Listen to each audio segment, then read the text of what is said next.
زراعت کے میں خوش آمدید. زرار کھوڑو شاہ زیب جیلانی کا سلام قبول کیجیے.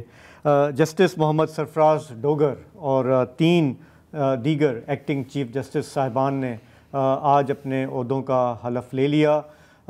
یہ اپوائنٹمنٹس جو ہیں خاص کر کے اسلام آباد ہائی کورٹ کی کچھ تنازع کا شکار رہیں. ساتھ ہی ججز نے اعتراضات بھی اٹھائے.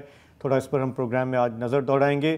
اس کے علاوہ امریکہ میں جیفری ایپسٹین کا نام چائلڈ سیکس ابیوز اور پھر سیلیبریٹیز کو سہولتیں فراہم کرنے کے حوالے سے ایک نوٹوریس نام ہے. اس کے حوالے سے ٹرمپ انتظامیہ نے اب کہا ہے کہ کوئی سیکرٹ لسٹ نہیں تھی جس پہلے ان کا وعدہ تھا کہ ہم یہ جاری کریں گے. یہ کیا کانٹرڈکشن ہے، اس پر بھی پروگرام میں بات کریں گے. لیکن آغاز آج یوٹیوب کے حوالے سے ہم نے دیکھا کہ اسلام آباد میں ایک جوڈیشل میجسٹریٹ صاحب نے حکم دیا کہ 27 یوٹیوبرز کے چینل جو ہیں وہ بند کیے جائیں. یہ جو یوٹیوبرز ہیں ان میں اکثریت جو ہے وہ پی ٹی آئی کی حامی ہے، اس میں صحافی بھی ہیں لیکن اور ان پر الزام یہ لگایا گیا ہمارے جو سائبر حکام ہیں ان کی طرف سے کہ یہ لوگ گمراہ کن خبریں نشر کرتے ہیں، جعلی خبریں نشر کرتے ہیں جس سے معاشرے اور عوام میں خوف اور ہیجان پھیل جاتا ہے، نقص امن کا بھی خدشہ ہوتا ہے، بدامنی بڑھنے کا بھی امکان ہوتا ہے. تو الزام یہ تھا کہ جی اینٹی سٹیٹ جب آپ مواد نشر کریں گے تو اس طرح کی کارروائی ہوگی. اب ہماری ریاست جو ہے، ہم آج کی بات نہیں ہے، دہائیوں کی بات ہے کہ ایک طرف ہم سنتے ہیں کہ مضبوط ریاست ہے لیکن پھر ہم دیکھتے ہیں کہ وہ ہل جاتی ہے. اگر کوئی یوٹیوبر کوئی بات کر دے، شاید وہ ڈس انفارمیشن ہو، مس انفارمیشن ہو، تو ریاست ہل جاتی ہے اور وہ کہتی ہے کہ کارروائی ہوگی. ہمارے ہاں ویسے ہی عمومی طور پر میڈیا پر جو قدغنے ہیں ٹی وی چینلوں پہ ہیں وہ سب ہم جانتے ہیں، روز اس سے نیگوشیٹ کر رہے ہوتے ہیں، سر ٹکرا رہے ہوتے ہیں. لیکن یوٹیوب پہ بھی ایک عرصے سے خواہش تھی ڈیجیٹل میڈیا پہ کہ اسے بھی قابو میں لایا جائے، تو یہ کارروائی سامنے آئی ہے.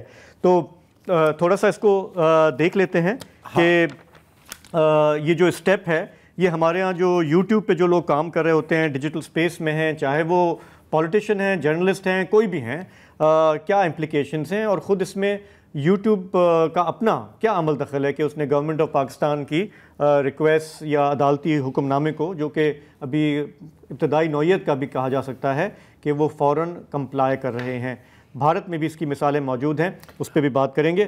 تو وہاں سے ہی تھوڑا سا متاثر انسپائر ہوئے ہیں، میرا خیال ہے، بیکاز آپ یہ بھی دیکھیں نا کہ اب ایک طرح سے فیئر بھی ہے کہ مطلب چینل بند ہو جاتے ہیں، یوٹیوب چینل نہیں بند ہوتے تو جاتے ہیں وہ بھی بند ہوتے ہیں. نہیں ہم نہیں جاتے، لیکن ایک طرح سے برابری اور ایک اٹس ناٹ جسٹ کہ اب دیکھیں اب اگین 5 انگلیاں برابر نہیں ہوتی، ٹھیک ہے. تو ان میں اسد طور بھی ہیں، ان میں متی اللہ جان بھی ہیں، اس کے ساتھ ساتھ حیدر مہدی بھی ہیں، شایان علی بھی ہیں. یہ کون ہے حیدر علی اور شایان علی؟ یہ شایان علی یار وہ ہیں جو ہر ایون فیلڈ کے لمبے بالوں وہ بچہ یو کے والا، وہ یو کے والا. حیدر مہدی کا آپ کو پتا ہے ہر دوسرے دن پاکستان میں کو ہونے والا ہے، بس ابھی ایک ریولیوشن آنے والی ہے، اس طرح کی باتیں. لیکن ایک اور جو میرا خیال ہے حیدر مہدی کو شاید اتنا فرق نہیں پڑے کیونکہ ان کی آڈینس جو ہے وہ زیادہ بیرون ملک پاکستانی ہے اور زیادہ ڈالر بھی آپ کو پتا ہے، اگر یوٹیوب کا سسٹم آپ کو جانتے ہیں، زیادہ ڈالر بھی ان کلک سے ملتا ہے. یہاں پر اس دنیا میں کلکس بھی برابر نہیں ہے، پاکستان کی کلک اور یو ایس کی کلک میں زمین آسمان کا فرق ہے. لیکن اسد طور اور بالخصوص متی اللہ جان، جن کو آپ کو پتا ہے کہ this is almost become one of the major sources شاید ارننگ کے، ان پر یہ زیادہ ہٹ کرے گی میری نظر میں. تو ہمارے ہاں جو ڈیجیٹل رائٹس ایکٹیوسٹ ہیں وہ کہتے ہیں کہ یہ جو ہے اظہار آزادی کے خلاف سٹیپ ہے. اس سے جو ملک میں ویسے ہی زبان بندی کا سلسلہ چل رہا ہے یہ اور آگے بڑھے گا، جو کہ نہ ملک کے نہ اس عوام کے حق میں ہے. فریہ عزیز بولو بھی سے وابستہ ڈیجیٹل رائٹس ایکٹیوسٹ ہیں، اس وقت ہمیں پروگرام میں جوائن کر رہی ہیں، ان معاملات پر اکثر پروگرام میں ہمارے آتی رہی ہیں. فریہ یہ بتائیے گا کہ عمومی میں تھوڑا سا کامنٹ دیکھ رہا تھا سوشل میڈیا پہ کہ ہم کافی لوگوں نے کہا کہ یار اس میں 2-3 جو اچھے صحافی ہیں، انویسٹیگیٹو صحافی ہیں، وہ چیلنج کرتے ہیں گورنمنٹ کے غلط اقدامات کو، باقی جو ہیں وہ پولیٹیکل ایکٹیوسٹ ہیں یا ورکرز ہیں. اچھا یہ تمیز جو ہے کرنی، اس کی ضرورت بھی ہے جب ہم دیکھ رہے ہیں کہ کس طرح سرکار آگے بڑھ رہی ہے ان معاملات پہ؟ نہیں دیکھیے، میری نظر میں اس میں تفریق کرنے کی اس وقت گنجائش نہیں ہے، اور ہمیں جو ایکچوئل مدعا اس پہ فوکس کرنے کی ضرورت ہے کہ یہ غیر قانونی آرڈر ہے. دیکھیں پہلی بات تو اس کورٹ کا اختیار ہی نہیں ہے، یہ جو سیکشن 37 کی اپلیکیشن گئی ہے وہ بھی NCCIA کی طرف سے، جو ریگولیٹری NCCI مانا کہ national cyber crime investigation agency, یہ ادارہ جو ہے یہ پچھلے سال وجود میں آیا، رائٹ؟ جو امینڈمنٹس ہوئی تھیں پیکا والی، اس کے بعد FIA سائبر کرائم کو ایک طرح سے ری برانڈ کر دیا ہے اس سال جو 2025 کی امینڈمنٹ ہے، FIA کو ہٹا کے اب اس ادارے کو تفتیشی پاور دی ہے، ریگولیٹری پاور نہیں دی ہے. اس کے لیے ایک نیا ادارہ قائم کیا ہے، سوشل میڈیا ریگولیٹری اتھارٹی، لیکن جب تک وہ قائم نہیں کر دیا جاتا PTA جو سیکشن 37 کے تحت یہ پاورز ایکسرسائز کر رہی تھی وہ پاورز انہی کے پاس ہیں. یہ کوئی PTA کی اپلیکیشن نہیں ہے. دوسری بات یہ ہے کہ آپ دیکھیں ایک آرڈر میں جو ایک مین انگریڈینٹس ہوتے ہیں کہ نان اسپیکنگ نہیں ہو سکتا، ریزن ہونا ضروری ہے. کوئی اس میں یہ پورے ایک تو پورے اکاؤنٹس ہیں. دیکھیں ہم نے انڈیا کی بہت تنقید کی تھی کہ پورے اکاؤنٹس یہ ڈسپرپورشنٹ ہے. کوئی آپ مواد بتائیں جو نوٹیفیکیشنز بھی لوگوں کے پاس آئی ہیں وہ ان کو یہ نہیں بتایا گیا کہ کیا کانٹینٹ ہے، کیا پروویژن آف لا ہے، کیا پالیسی وائلیٹ ہوئی ہے تو وہ کیا فکس کریں گے. دوسرا اس میں کہ کیا لیگل آبلیگیشن ہے یوٹیوب کی پاکستان کو لے کے. انڈیا میں تو وہ انکارپوریٹڈ ہیں، وہ کمپلائی کرتے ہیں، پھر کچھ کمپنیز چیلنج بھی کر دیتی ہیں. یہاں پہ تو ان کی اس طرح کی پریزنس بھی نہیں ہے. لیکن یہ جس طریقے کا آرڈر ہے جو ہم FIRs 9 سال سے پیکا کے پڑھتے آ رہے ہیں، ویگ قسم کی ٹرمینالوجی، کوئی چیز نہیں ہے آرڈر میں ریپروڈیوسڈ ہے. لیکن فریہ اب آپ نے ذکر کیا کیونکہ جب آپ بات کر رہی تھی نا کہ بڑا ویگ ہے، میرے ذہن میں پتہ ہے کیا آیا؟ میرے ذہن میں بلال فاروقی صاحب آئے. آپ اچھی طرح سے ان کے کیس کو جانتے ہیں، جس میں ایک کسی فیکٹری ورکر کا کہنا تھا کہ یار میں گیا تھا جوس پینے اور میں نے اپنا موبائل کھولا اور میرے ایک دم سامنے میری بلال فاروقی کی کوئی فیس بک پوسٹ آئی اور میں تو مطلب ہل گیا میں کہ اتنا یہ مطلب دیش دروہی قسم کا انسان ہے، اور پھر اس پہ مقدمہ کر دیا.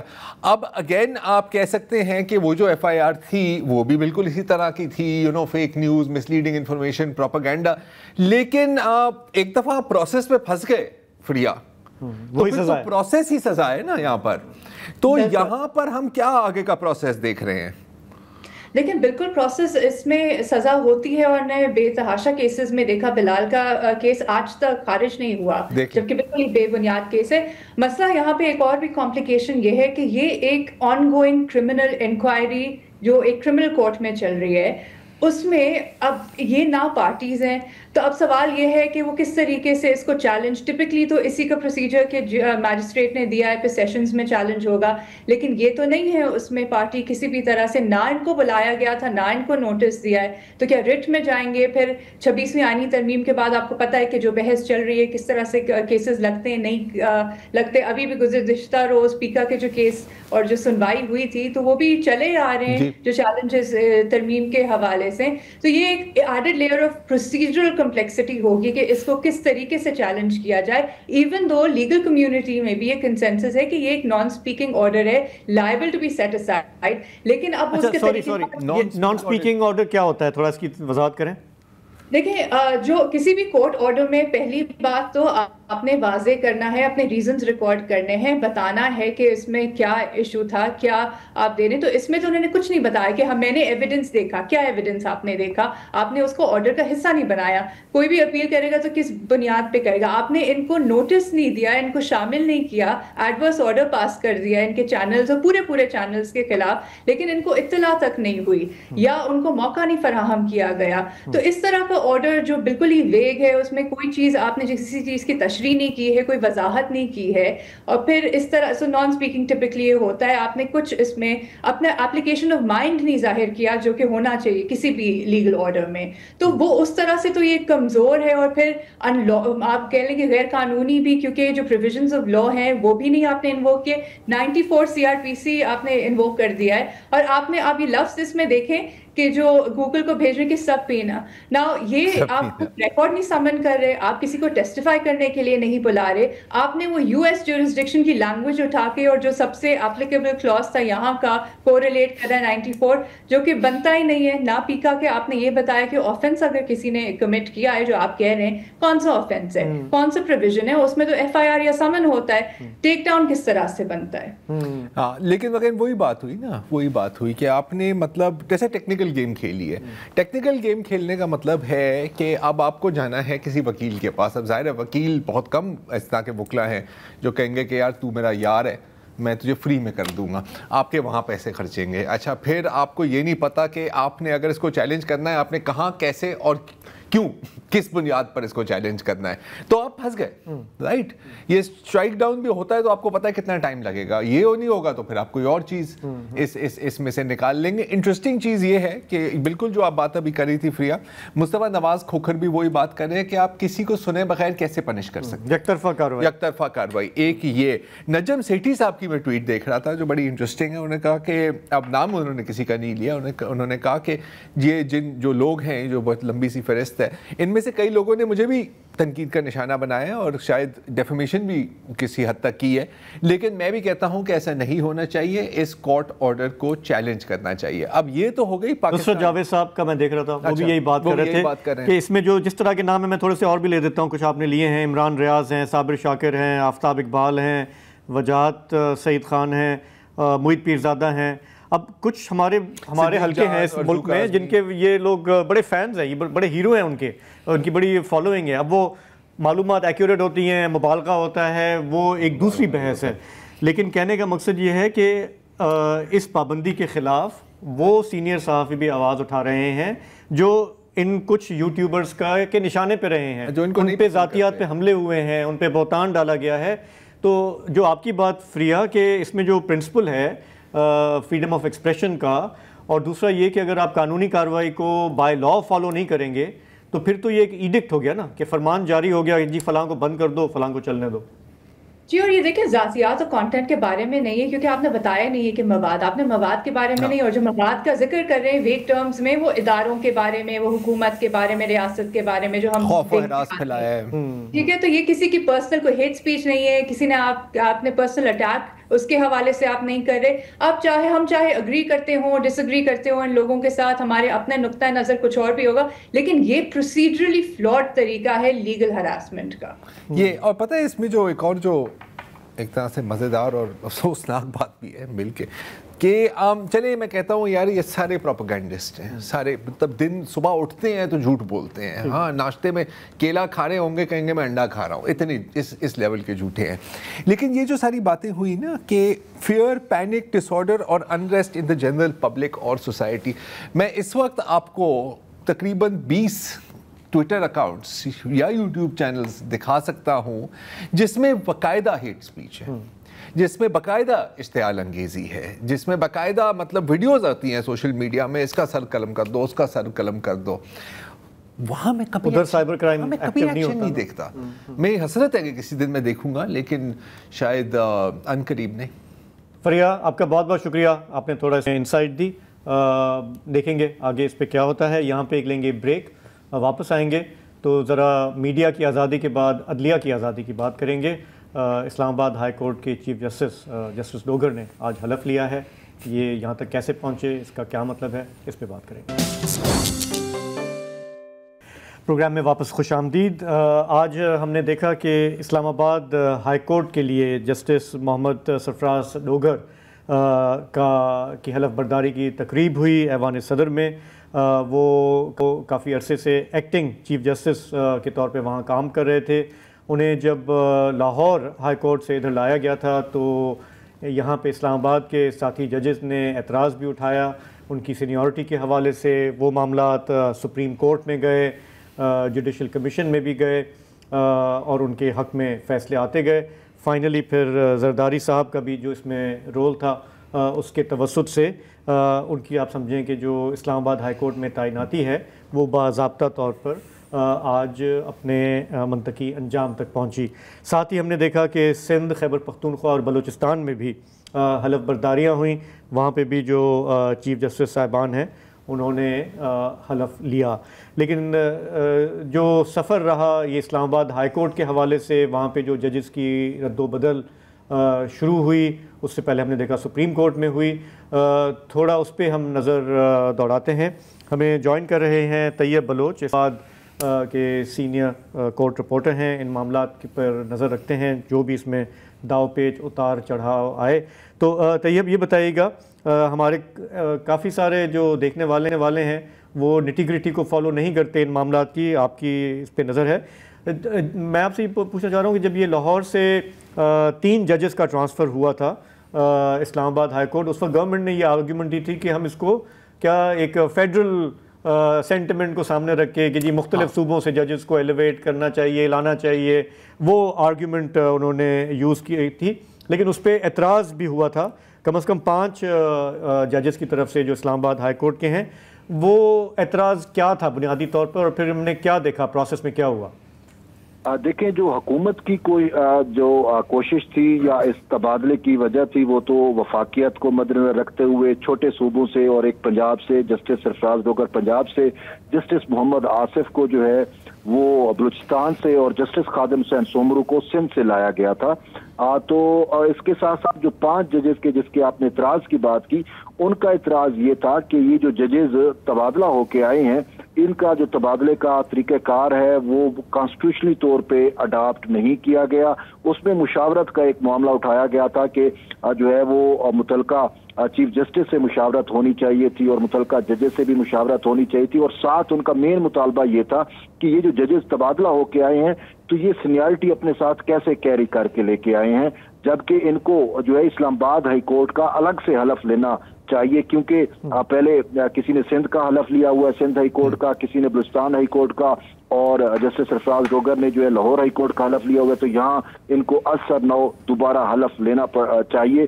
تو سینیارٹی جو ہے انہوں نے کہا کہ ہماری متاثر ہوئی ہے, اور اس سینیارٹی کے حوالے سے ان 5 ججز نے ریپرزنٹیشن اپنے اس وقت کے چیف جسٹس عامر فروق کو بھیجی تھی کہ آپ نے جو سینیارٹی لسٹ بنائی ہے وہ درست نہیں ہے, اور ان ججز جو نئے تبادلہ ہو کے آئے ہیں ان ججز کی سینیارٹی جو ہے وہ نیچے سے شروع ہوگی, تو ان کو آپ نے سینیارٹی میں پہلے کیوں رکھ دیا.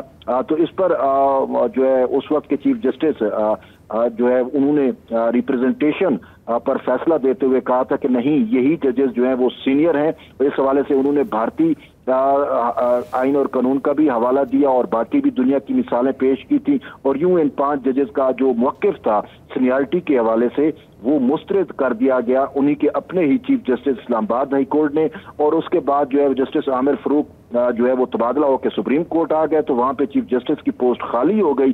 تو ان ججز کی جانب سے یہ کہا جاتا رہا کہ ہم 5 میں سے, ٹھیک ہے اگر سینئر جو ہے وہ بنتے ہیں جسٹس محسن اختر کیانی, اگر ان کو نہیں لگاتے تو ہم 5 میں سے کسی کو لگا دیا جائے, نئے جو جج آئے ہیں ان میں سے کسی کو چیف جسٹس نہ بنایا جائے. تو بہرحال ان کی اس بات کو بھی جو ہے ریجیکٹ کیا گیا. تو پھر اس کے بعد ان 5 ججز نے جو ہے وہ ایک سپریم کورٹ آف پاکستان میں کانسٹیٹیوشن پٹیشن دائر کی 184(3) کے تحت, اور اس کانسٹیٹیوشن پٹیشن پہ پھر کانسٹیٹیوشنل بینچ بیٹھا اور اس نے مسلسل سماعتیں کی, اور ان ججز کے جانب سے جو وکلا تھے ان کو سنا. تو ان سننے کے بعد جو ہے وہ کانسٹیٹیوشنل بینچ نے یہ فیصلہ دیا کہ جو تبادلہ ہوا ہے وہ آئین اور قانون کے مطابق ہوا ہے. آئین کے آرٹیکل 200 کی یہی کمانڈ تھی, اور اس میں جو مشاورت کا پہلو تھا وہ بھی انہوں نے کہا کہ چیف جسٹس پاکستان یا فریدی سے مشاورت ہوئی, اور باقی متعلقہ جو ہائی کورٹس کے چیف جسٹس صاحبان تھے ان سے بھی مشاورت ہوئی, اور جو ججز تبادلہ ہو کے آئے ہیں ان سے بھی مشاورت ہوئی. اور اس حوالے سے تو خود چیف جسٹس آف پاکستان نے بھی اپنی رائے کا اظہار کیا تھا کہ یہ جو پورا عمل ہوا ہے یہ مشاورت کے تحت ہوا ہے, اور اس سے چیف جسٹس کا یہ اس ٹائم آرگیومنٹ تھا کہ اس سے وفاقیت جو ہے اس کا مظہر ہے اور وفاقیت مزید مضبوط ہوگی. اور عموماً چیف جسٹس کا یہ کہنا تھا کہ میرا بس چلتا تو میں تو فاٹا سے بھی جج یہاں پہ لے کے آتا.